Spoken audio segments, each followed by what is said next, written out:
17 मार्च को कर्नाटक बंद रखा गया था, जिसका असर पूरे कर्नाटक में देखने को मिला है। जो लीडरान हिजाब के ताल्लुक से असेंबली में बात करने के लिए तैयार नहीं थे, आज वो अमीर शरीयत और उलमा इकराम से मुलाकात कर रहे हैं। वाज़ेह रहे कि कल साबिक वज़ीर आला कुमारस्वामी ने असेंबली में हिजाब के लिए आवाज़ उठाई थी। इसके बाद कांग्रेस ने भी ये महसूस किया कि अगर हम आवाज़ नहीं उठाएंगे तो आने वाले इलेक्शन में इसका असर ज़रूर पड़ेगा। और कल शाम साबिक वज़ीर आला सिद्धरामैया और दीगर कांग्रेसी लीडरान का एक वफ्द अमीर शरीयत मौलाना सगीर अहमद रशादी से मुलाकात करते हैं और अमीर शरीयत ने सिद्धरामैया से कहा कि रियासती वज़ीर आला बसवराज बोम्मई और दीगर मिनिस्टर से मिलकर दरख्वास्त करें कि मुस्लिम तालिबात को इम्तिहान देते वक्त सर पर दुपट्टा ओढ़ने का मौका फराहम किया जाए। चूँकि 28 मार्च से इम्तिहानात शुरू होने वाले हैं, इसलिए आर्जी तौर पर हुकूमत मुस्लिम तालिबात को इजाज़त दे के वो सालाना इम्तिहान में अपने यूनिफॉर्म में शामिल दुपट्टे को ही सर पर ओढ़ कर बैठने की इजाज़त दी जाए। हज़रात सामईन किराम,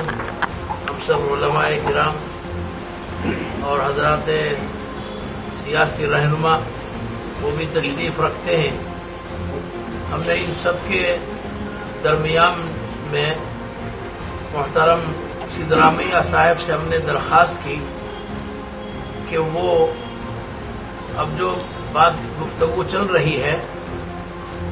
लड़कियों के सर पर कपड़ा डालने के सिलसिले में, अगर लड़कियां कॉलेज में जाती हुई अपने सर पर दुपट्टा ओढ़कर अगर जाती हैं तो उन पर किसी किस्म की रुकावट न आने पाए, न किसी कॉलेज में और किसी दूसरी स्कूल में। तो हमने दरख्वास्त की कि आप असेंबली में इस बात को उठाएं और फिर हमारी तरफ से, बल्कि आप अपनी ही तरफ से ये दरख्वास्त करें हुकूमत से कि लड़कियों को सिर्फ अपने सर पर दुपट्टा डाली हुई वो जाएं। बुर्का और हिजाब के सिलसिले में कोई बात हमारी नहीं है, बल्कि सर पर कपड़ा डाली हुई अपने सीने पर छोड़कर जाएंगी या अपने कंधे पर दूसरे कंधे पर डाल लेंगी। इसकी इजाज़त हमको अगर असेंबली से और हुकूमत से मिल जाती है तो हमारे लिए बहुत ही ज़्यादा इस फितने के ख़त्म होने का बाइस होगा और हमको किसी भी और हमारी लड़कियों को किसी भी किस्म की कोई परेशानी नहीं होगी। और 28 तारीख को चूँकि एग्ज़ाम शुरू हो रहा है, इन्होंने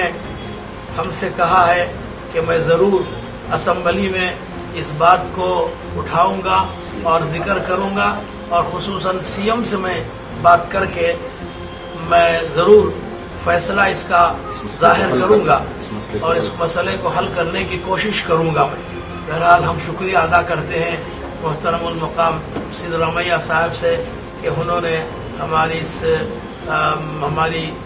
लड़कियों की परेशानियों को दूर करने का इन्होंने ये सामान हमारे लिए मुहैया फरमाया और इस बात हमारे सामने की हमको बहुत ही ज़्यादा इत्मीनान और चैन सुकून हुआ।